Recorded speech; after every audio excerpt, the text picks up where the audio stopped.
Welcome to Epg Pathshala. My name is Raghuram Raju.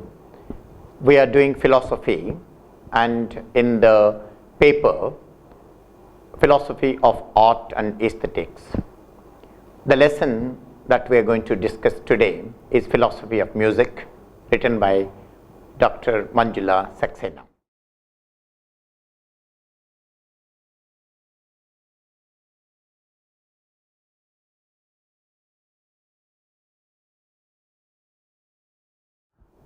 Let's start with what is music by asking the question, what does music generate in us? Generally speaking, when we listen to music, music is sweet, music is pleasant. So sweetness and pleasurability are therefore two essential qualities of music. But the question is, are sweetness and pleasure unique to music?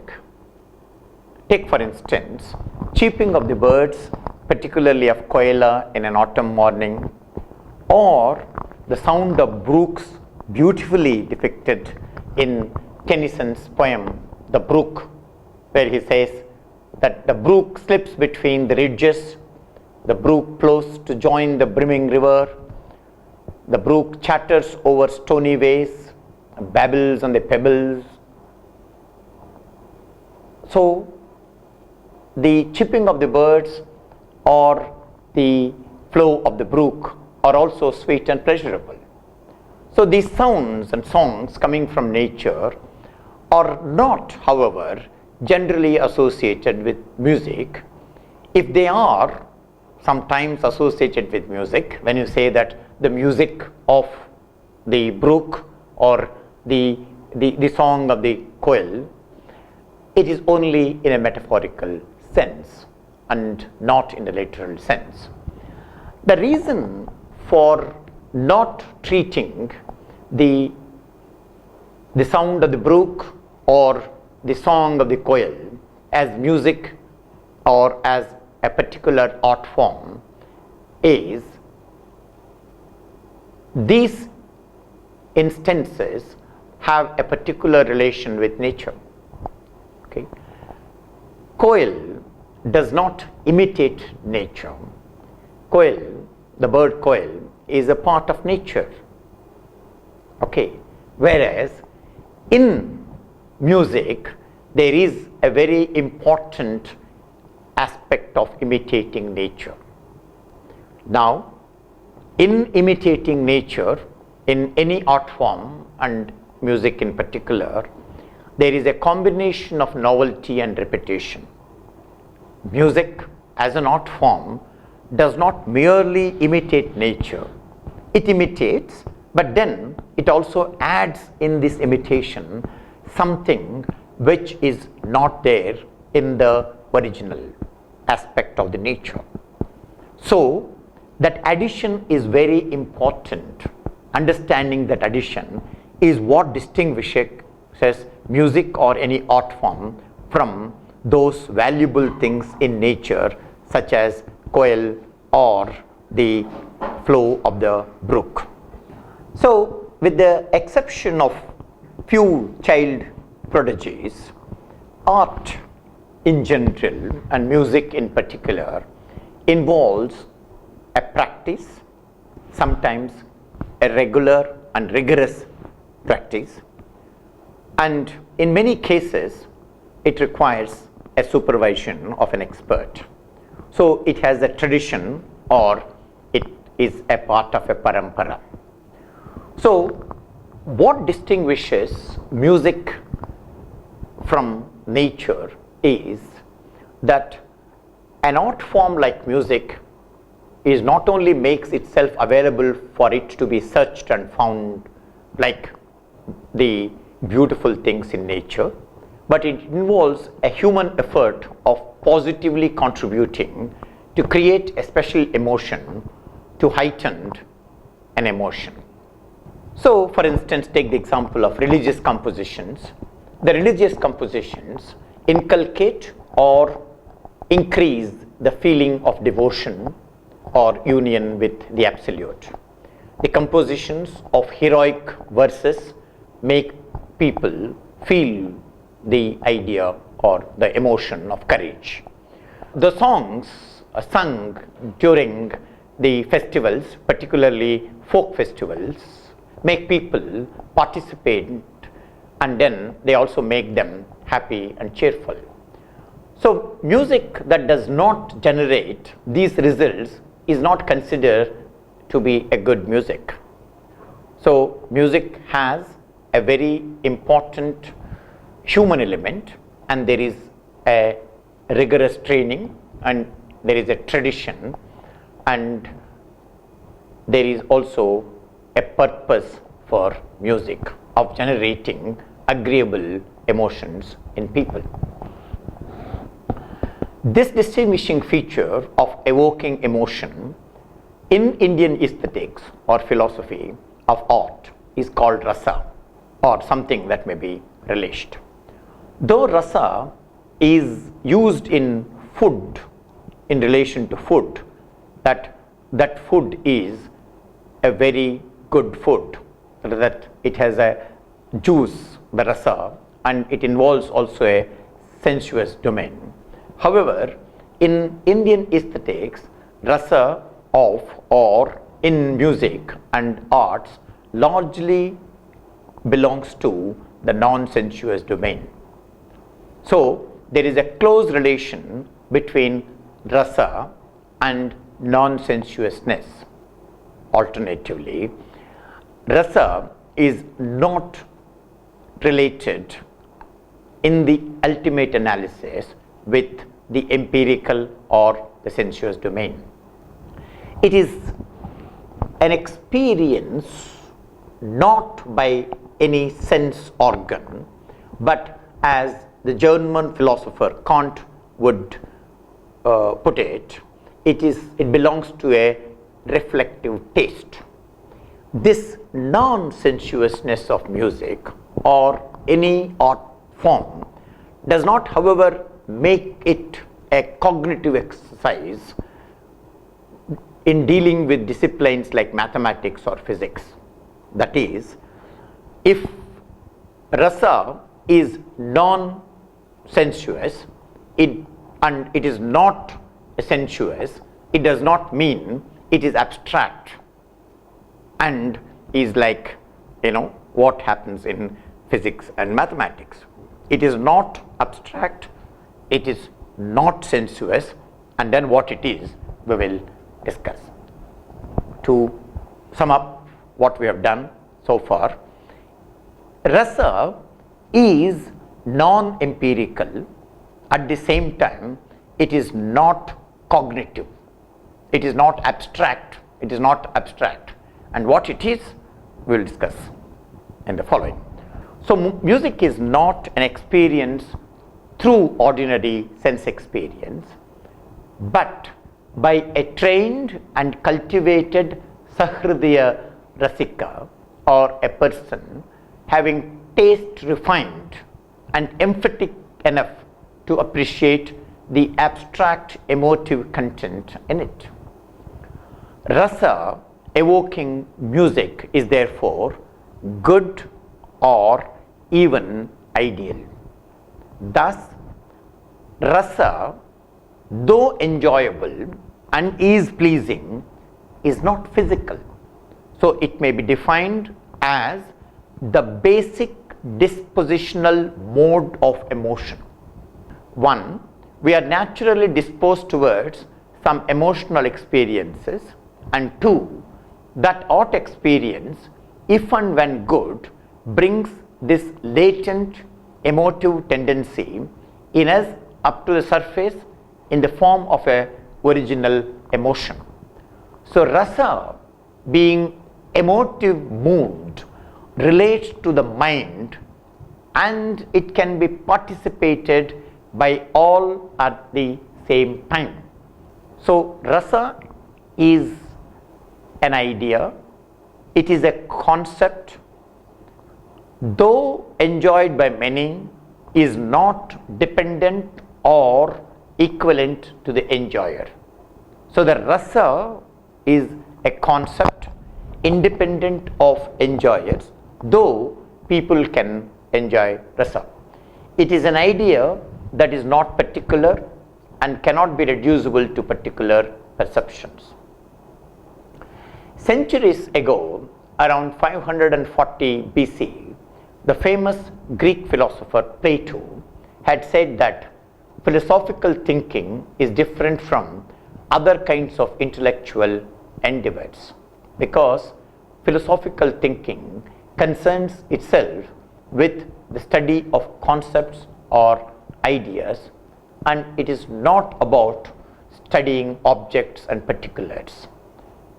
According to Plato, objects and particulars are imperfect copies of these permanent forms. He defines a concept as unchanging common essence of things, on participating in which things becomes what they are. So in Plato, human beings are human beings because they partake in the idea of humanity. Okay, so there is a idea of chair, and the particular chairs partake in the idea of chair, or the particular chairs are carbon copies of the idea of chair. So Plato claims that whereas human beings come and go, the idea of humanity is eternal and unchanging, and Plato concerns himself with the understanding of these concepts. Thus, non-sensuousness is the fulcrum of rasa. The purpose of music is to evoke rasa in the musician as well as the listener. The classical Indian aesthetician Bharata Muni, in his monumental work Natya Sastra, lists at least 9 rasas called Navarasas, and they are very famous in the Indian literature and aesthetics. The Navarasas are devotion, Shanta, beauty and love, Sringara, joy and laughter, Hasya, wonder, Adbhuta, valor, Veera, compassion, Karuna, repulsion, Bhibhatsa, fear, Bhayanaka, and terrible, Raudra. Naturally, Shanta rasa, Sringara rasa, Hasya rasa, Adbhuta rasa, Veera rasa makes one happy, as these are all very desirable emotions. But what is unique about rasa experience in Indian aesthetics is that even the so-called undesirable emotions like Karuna, pathos, repulsion, Bhibhatsa, fear, Bhayanaka, are terrible, Raudra, when experienced in rasa mode as rasa, give delight or happiness and feeling of relief. So beyond a point, there is no difference between desirable emotions and the non-desirable emotions in Indian aesthetics. Both of them supposed to give you the aesthetic experience, aesthetic or rasa experience. Here mind is taken to be tranquil. See, this is the point which is important in Indian aesthetics. They believe that mind by nature is quiet, tranquil, and is in a state of harmony. Okay? Emotions make movement, and in the process disturb the tranquility of mind. The task of art is to bring some kind of tranquility amongst these emotions that by nature give rise to some movement and thereby disturb the mind.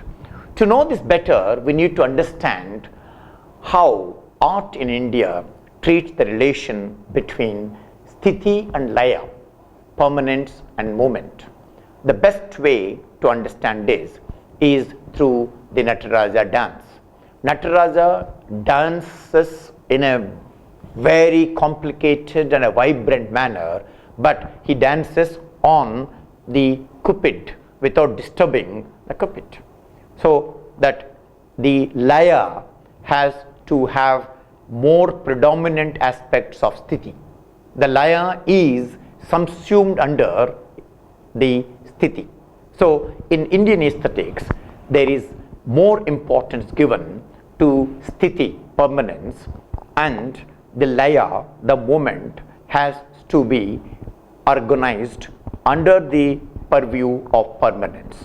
So the other way of putting this idea is, in Indian aesthetics, permanence is privileged and movement is accepted only under the control of the permanence.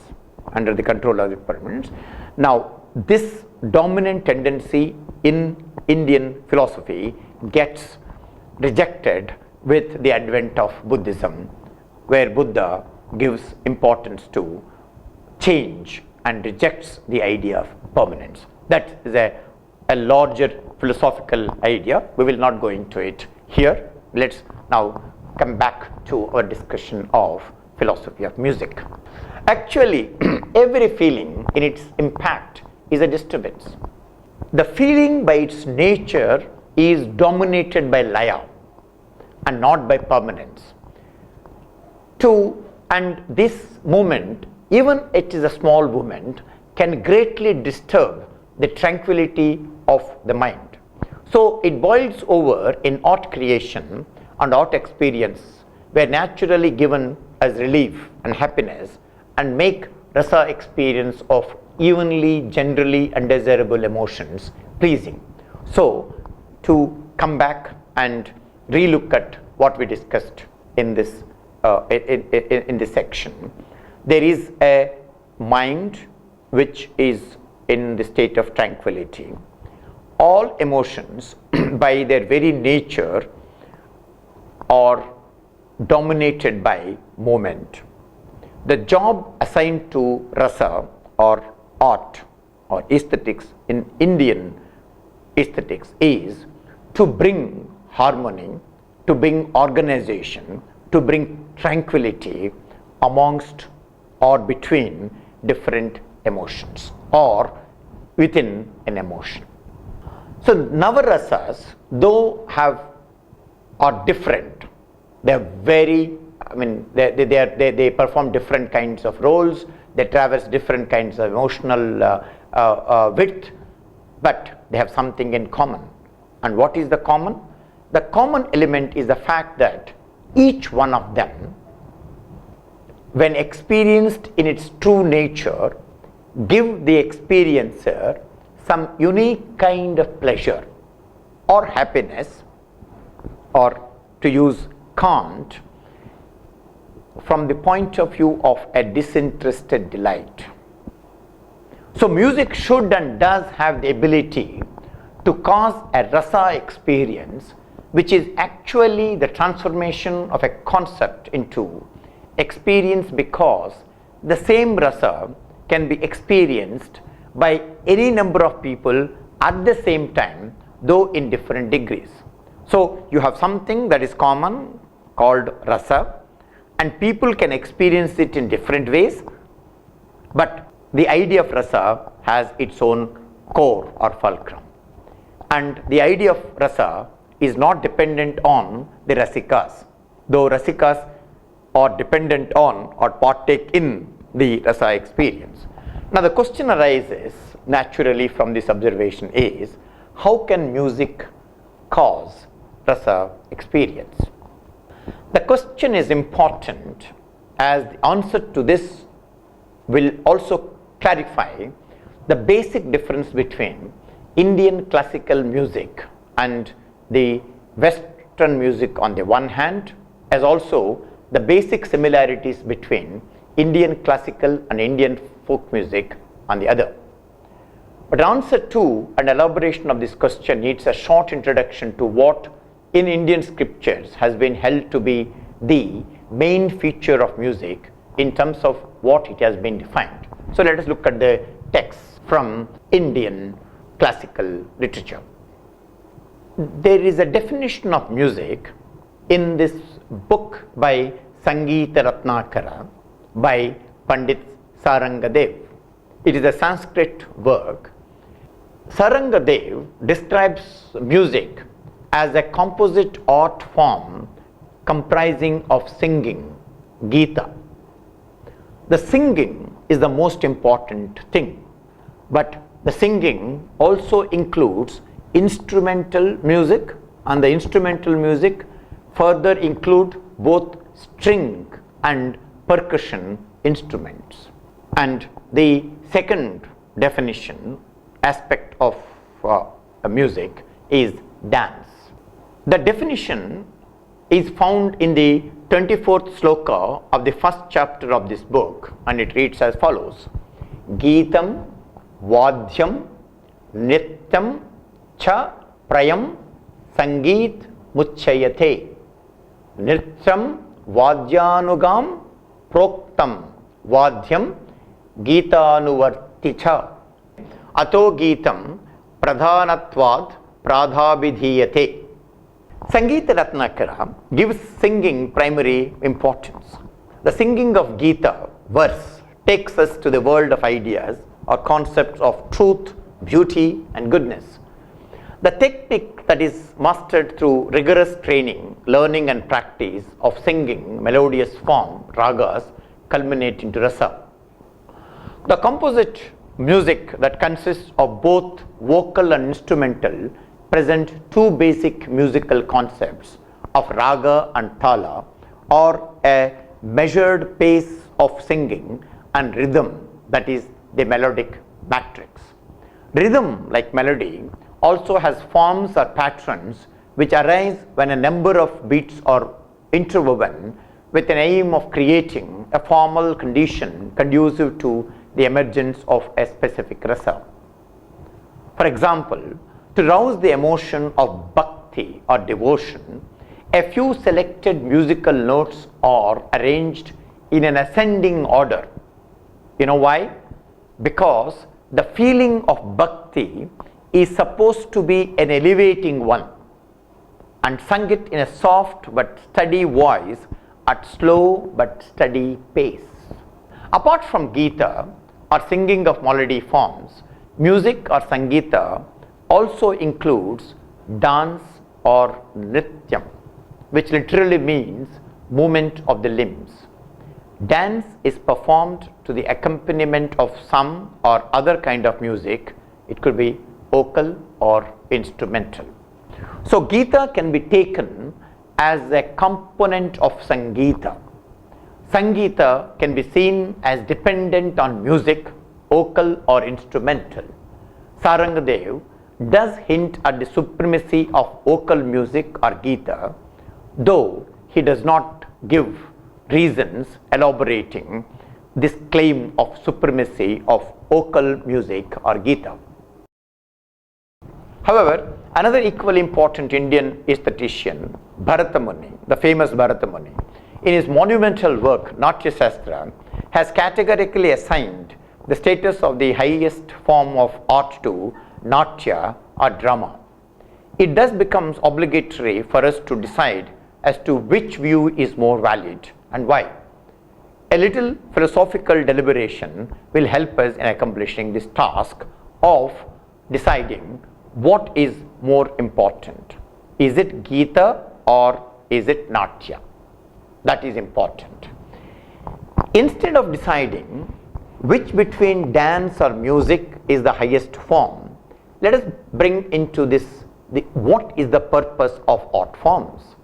The purpose of art form is to generate rasa experience.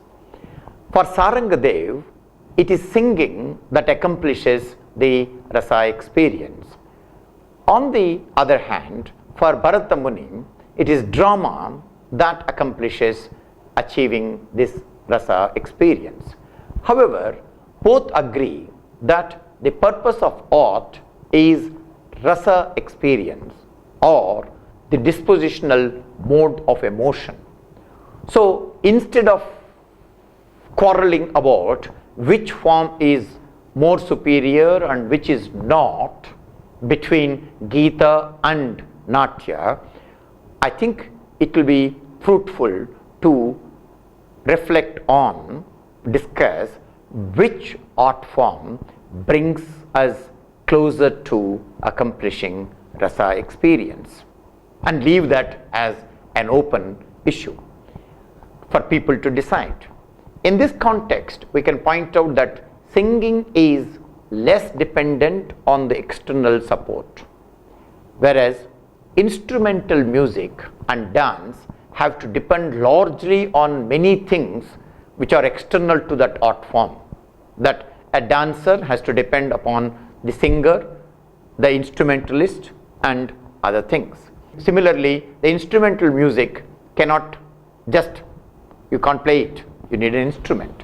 Now here let me bring this instance from Carnatic music, about music. There was a competition in the court where Shama Sastri was employed. The dispute was about who is a better singer.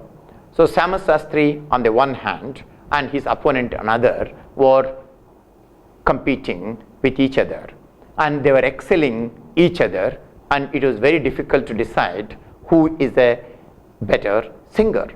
And the judge then put this condition to eliminate the loser from and then choose the winner.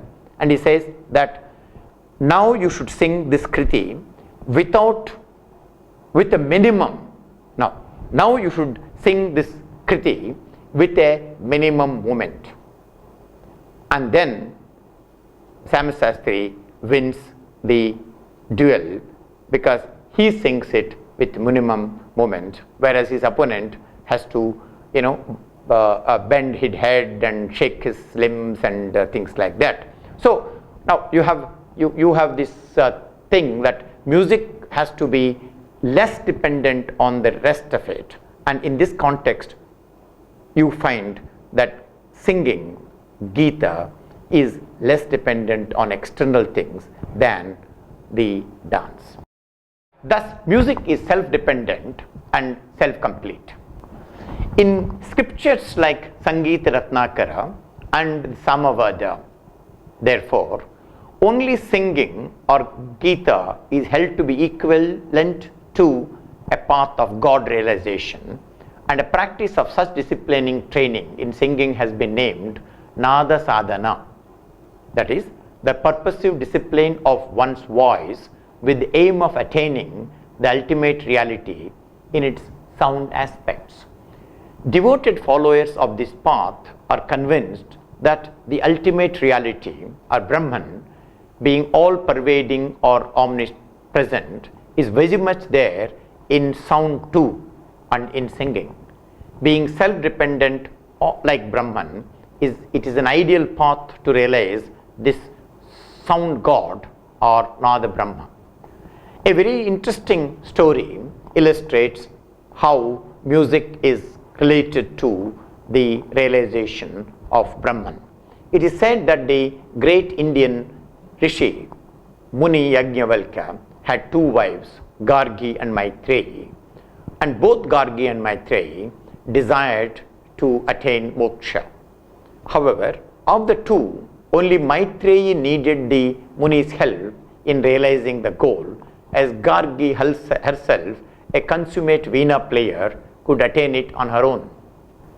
So to sum up, the ultimate purpose of music for the classical Indian scholars is realizing Brahman, which is an ultimate reality, who is omnipresent, omnipotent, and omniscient. In fact, music is identified with Nada Brahma. So the ultimate reality, though perfect, is amenable for different interpretations like the Trinity of Brahma, Vishnu and Maheshwara, that is, the creator, the preserver and the destroyer of the world respectively. Human beings who are individual selves too possess these attributes, but only in an imperfect measure. They can realize this ultimate form through music. This formal flexibility of the concept of God allows musicians to conceive of him as a primal sound uncaused first cause, or the original sound source of all other sounds pervading space or akasha.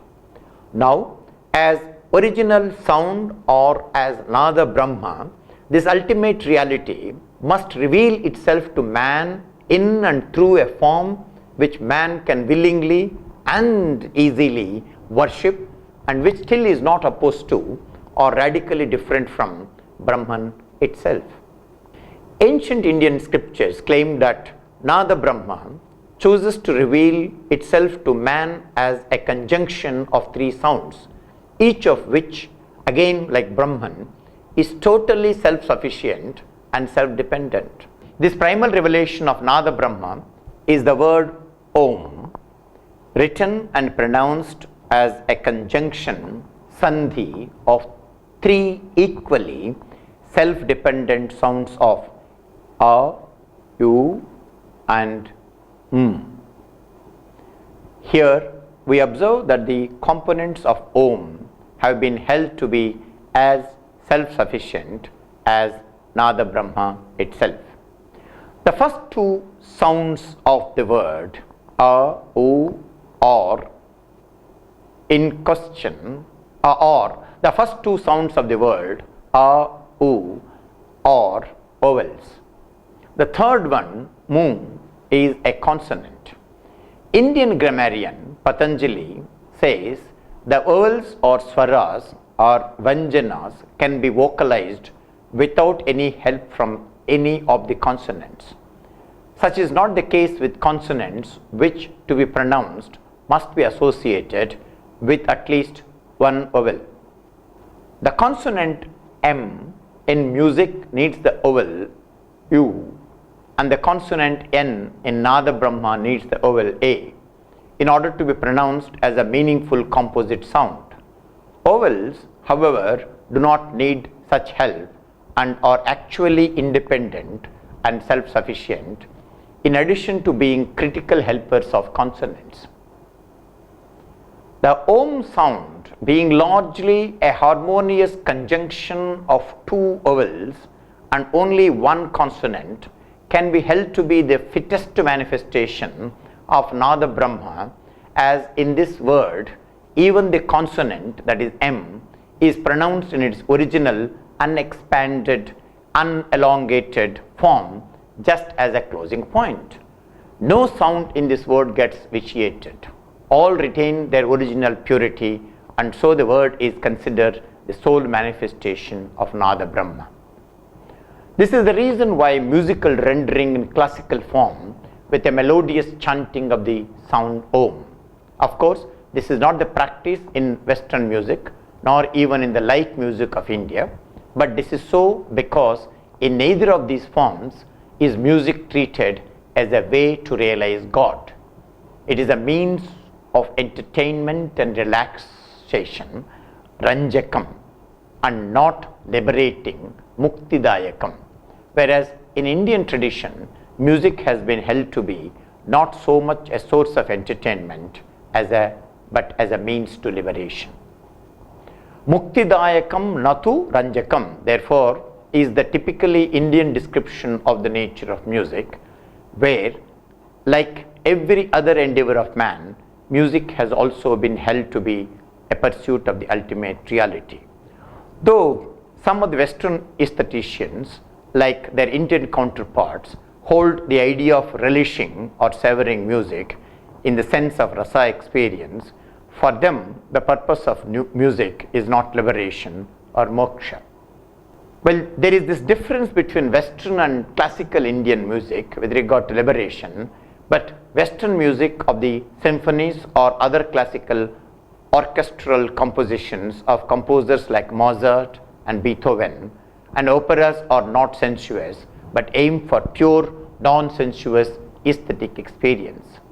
This non-sensuous idea has an interesting melodic form which is so pure as it does not have even words, but excellence of order, tonal harmony, contrast, all sounds uniting purposively to enhance the significance of the whole composition.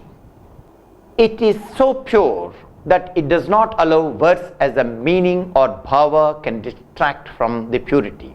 This is closer to Platonic forms and Kantian sense of being intelligible.